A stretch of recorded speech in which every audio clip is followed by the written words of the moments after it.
Davam edirik balıq bürcləri ilə. Görək üzümüzə gələn həftə balıq bürclərini nələr gözləyir.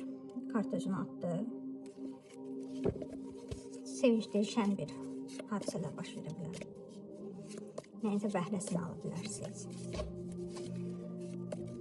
Üzümüzə gələn həftə balıq bürclərini nə gözləyir?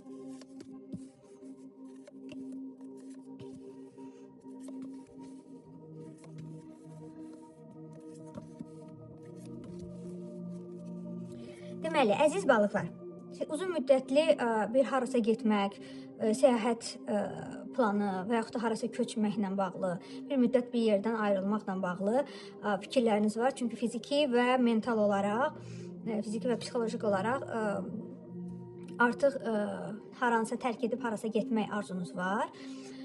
Ailədə emosional, duyğusal anlar ola bilər. Bu baxımdan, yəni bir yerdə vaxt keçirmək, ailə ilə bərabər zaman keçirmək sizin üçün yaxşı olacaq.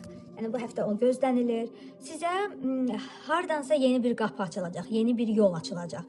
Yəni ki, uğurlu, bir şanslı bir dönəmdir. Ailə daxilində söz-söhbət, narahatçılıq olacaq. Nəyəsə görə peşmançılıq var. Yəni uzun müddət zaman, vaxt sərf elədiyiniz bir şeyə görə, itirməyə görə və yaxud da ayrılmağa görə üzgün olacaqsınız. Bir qadınla bağlı, bir qadından mı eşidəcəksiniz? Xoş və yaxud da bir qadınla mı keçirəcəksiniz?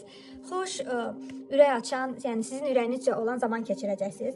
Gəlin, sevdiyiniz, ağlınızda tutduğunuz, münasibətdə olduğunuz bir kimsə varsa, onunla bağlı bir kart açaq. Fikir və duyğularınız.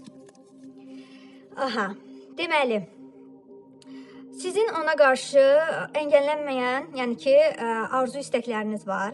Bir insana bağlılığınız var.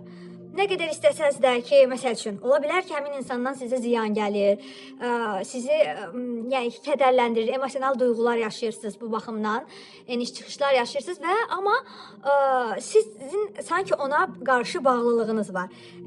Fırlanıb yenə də həmin adama geri qayıdırsınız. Yəni ki,